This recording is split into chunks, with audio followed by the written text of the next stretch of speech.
Ovo je prizor samo za slikanje, jer mi vrtlari najčešće smo u vrtu i vrlo rijetko ovak sjedimo i odmaramo.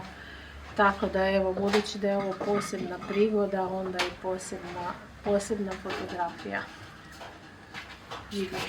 Ruže su mi zapravo najdraže u jesen kad sve odsvate i same ruže slabije cvatu i onda dođeš i otrgneš ovak jednu i onda se sjetiš ljeta.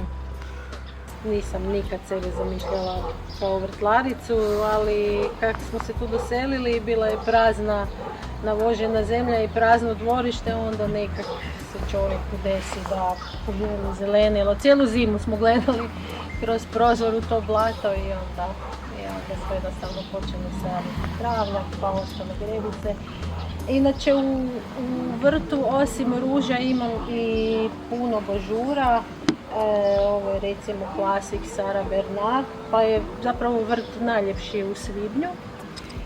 Iza mene je zapravo povrtnjak koji je služio svojoj svrsi jedno 15 godina, ali onda je zemlja usprkos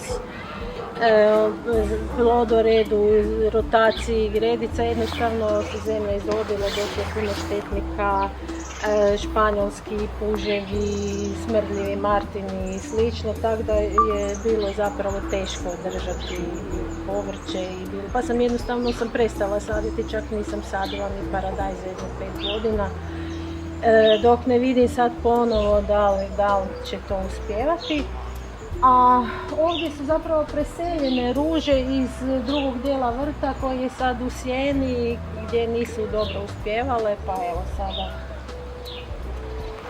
će ruže preuzeti štafetu. Nakon božura ovdje imamo ljiljanke ili graničice ili hemerokalise u svakoj gredici, oni će opet u lipnju preuzeti štafetu. Biće toplije boje, ovo su sad ljubičaste, ružičaste, onda će biti toplije boje, narančaste, žute i slično. A u ovoj gredici preko puta zapravo u srpnju počinje sezona kad su plamenci se rascvatu, tad su plamenci najljepši, zatim ovi grmovi ukrasni, sirijski slijez ili hibiskus i tada opet bude jedna ravnoteža, ovdje ostaju ruže. U lipnju također imamo ovdje juku, graničice starinske, narančaste koje imamo također u mnogim vrtovima.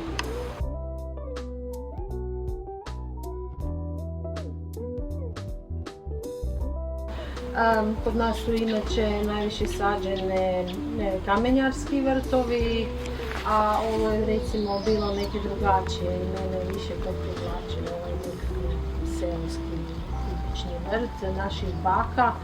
I jedan od najdražih komplimenata mi je dala jedna sugrađanka koja je rekla, pa ja imam to svo cvijeće u vrtu koje imaš i ti, ali ti si to složila nekak drugačije. Evo to.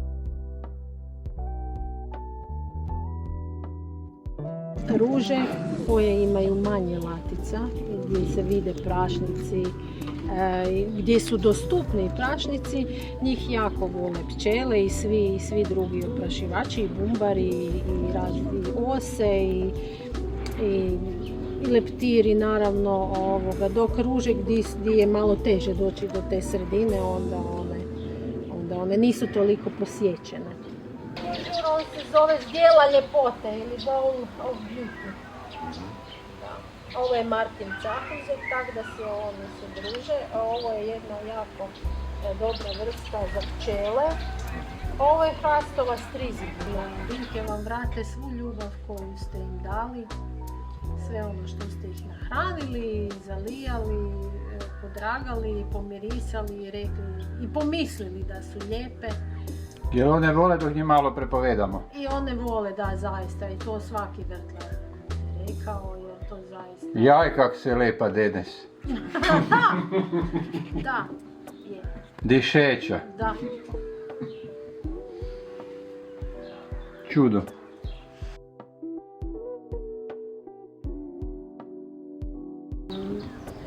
Neki vrtlari razbacaju sve po travnjaku, onda im je i teško i kositi, gube strpljenje i tak, i onda to zapravo izgleda nemirno, bih ja rekla.